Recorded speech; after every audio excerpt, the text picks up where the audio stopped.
Yeah, we're a lot different since then. Obviously, we've added some pieces that have all made us better.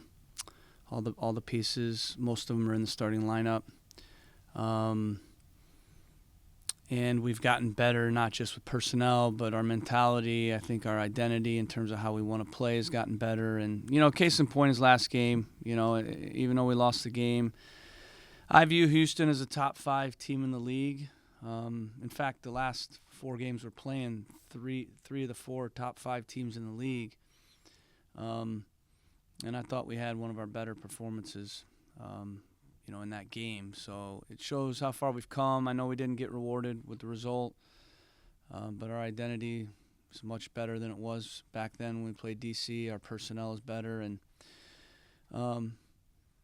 no, at that time I didn't probably know, that we needed to, change the roster quite as much. At that point I'm still learning what we had. And but I also think we still have a lot of the guys that were here so it's kind of a mix, of additions and some guys that we've been able to integrate and develop, and guys that I'm real pleased with that were already here.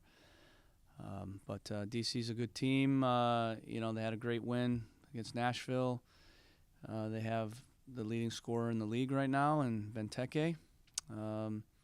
He's a handful. Obviously, first time we played him, we know that very well because, he dunked on us twice. I think twice he got 2 goals, I think, and maybe had 3. I don't know. I lost track. But he's a very, very good player. And, he's shown this year that he has massive quality, especially in the air. We have to always pay attention to him in the box. They look to deliver crosses into him, and he's a world-class player in terms of aerial duels.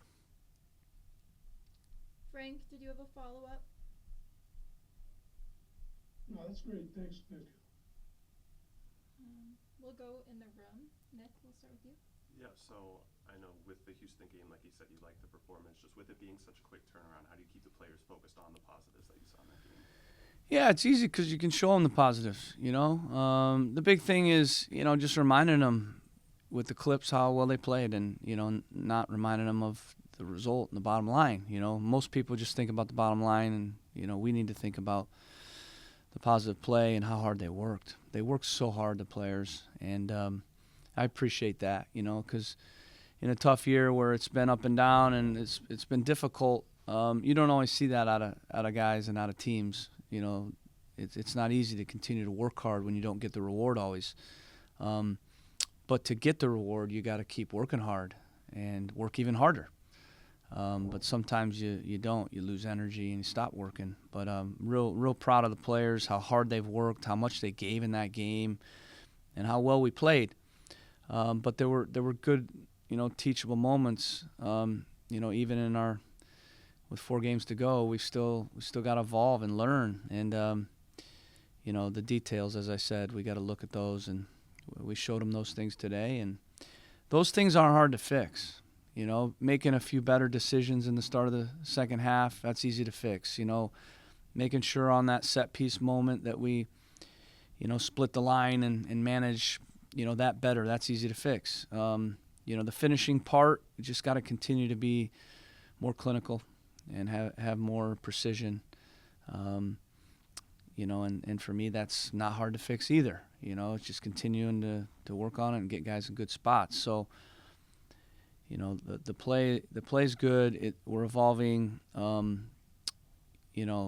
last game for me that shows that. But I just need the players to continue to work and fight, and then just learn from the moments where we needed to do better.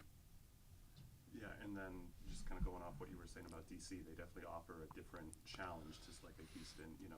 With the quick turnaround, are there adjustments you try to make, or is it just getting those things nailed down that you've been talking about? Yeah, we always make adjustments every game. That's why we spend so much time on the scouting. Our entire staff spends so much time, video analysis, our analytics department, and our assistant coaches. We work so hard to look at the opponent, analyze the opponent, look at the analytics, use video analysis. And and then we present to the team. So today, we had to do a longer meeting because we're going through, last game, and then we're going through the next game. So, and you got to distill it all down into a really shorter version, for shorter snapshot. And there's an art to what you show, right? Because you don't want it to be too much to where they can't absorb it. So it's about simplifying it, and our staff do a great job of that. So always we make adjustments for the opponent. Always, whether that's tactical, whether that's personnel, whether that's just little things defensively and how we press, where we press, where their strengths are, where their weaknesses are. In the attack, same thing, where we're looking to attack them. So sometimes it looks like, same system, but there's tweaks in everything we're doing every single game. But also not so much where we lose the continuity and the consistency of what we want to do, and not so much where we lose the awareness of ourselves and where we're strong and where we're good. Hayden, we'll head to you next on Zoom. Hayden, you're unmuted now. Hey, Caleb. I just wanted to ask you about Giacomo Brioni. Obviously, it's been a couple of games since he's scored, and I know a center forward is going to be judged on more than that, and there's a lot more to his game. But just kind of what are your thoughts on his performance, as down the stretch here? Yeah. So I think in the last 6 games, he's got 4 starts. Bobby's got 2. And went with Bobby in both of the midweeks, in the 2 weeks where we've had 3 in a week. I think Giacomo's done some good stuff, in terms of defending, in terms of hold up, in terms of movement, getting in good positions.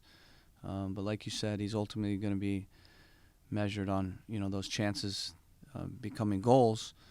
I think he lost a little rhythm. He was in very good form, and then, he was out 5 weeks, lost a lot of rhythm, and, hasn't been able to rekindle that yet. We've got 3 games to go, so he's going to continue to get opportunities. He had a great chance at the end of the game where he does well, balls into his feet. He does a nice job of holding the guy off and separating, creating a separation, and then getting the shot off, and gets good power on it as well. But, needed to obviously place it a little bit more. So he's going to keep getting those chances. It's just about being composed and, like everybody else, be clinical in those moments, But we do need our 9 to score. Obviously when you look at, DC's season, they're nowhere near close to where they're at in the table unless, Benteke has, I think it's 21, 22 goals, something like that. So, I mean, if he only scores 10 goals, or 7 goals, think about where they're at, So we have, I think, Giacomo has 7 on the year. So, obviously he missed quite a few games too. But, we need to tick up for sure in terms of production, and we still believe in Bobby and Giacomo, but, they have to finish their chances,